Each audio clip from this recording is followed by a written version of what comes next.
L'armée américaine attaquée par de l'énergie pulsée. Le Texas adopte une résolution condamnant les prélèvements forcés d'organes.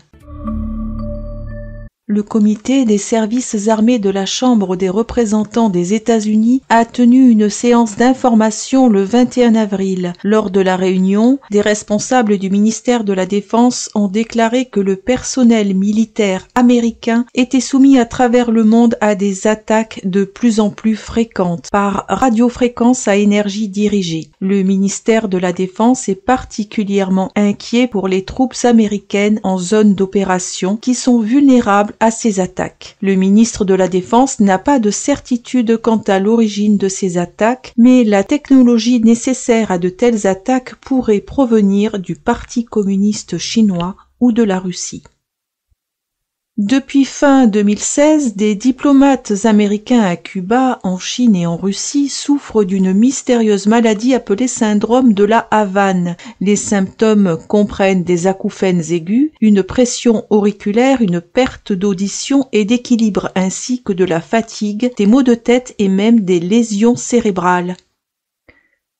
Des chercheurs scientifiques ont révélé qu'il est très probable qu'ils aient été exposés à une énergie de radiofréquence pulsée dirigée qui cause de graves dommages à la santé humaine. Le représentant Jim Banks a exhorté le gouvernement américain à redoubler d'efforts pour protéger son personnel et trouver les auteurs de ces attaques par radiofréquence à énergie dirigée. Le Chambre des sénateurs du Texas a adopté la résolution SCR3 qui condamne le Parti communiste chinois pour le crime de prélèvement d'organes à vif sur les pratiquants de Falun Gong. Elle a également rappelé à la communauté médicale du Texas et au public que les transplantations d'organes effectuées en Chine peuvent faire l'objet de crimes très graves avec des prélèvements d'organes effectués sur des prisonniers vivants retenus en captivité par le régime chinois. PCC.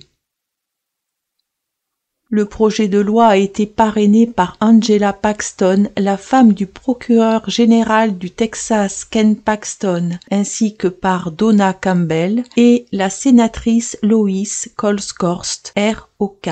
Le procureur général Ken Paxton a déclaré que le prélèvement d'organes effectué sur des personnes en vie est un crime très grave qu'il convient de le condamner de la façon la plus forte qu'il soit. Donna Campbell a déclaré que le prélèvement d'organes à vif est un acte anti-humain, hautement pervers, méprisable et maléfique. M. Paxton a déclaré que si les autorités communistes chinoises continuaient de rechercher des patients en attente d'organes tout en faisant des promesses d'obtention d'organes sur des courtes périodes, il était hautement probable que les autorités chinoises continueraient de développer cette horrible pratique du prélèvement forcé d'organes.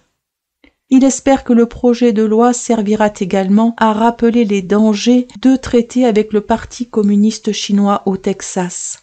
Il a indiqué que le Sénat du Texas venait d'adopter le 12 avril un projet de loi visant à retirer les contrats d'infrastructure conclus par le Texas avec le Parti communiste.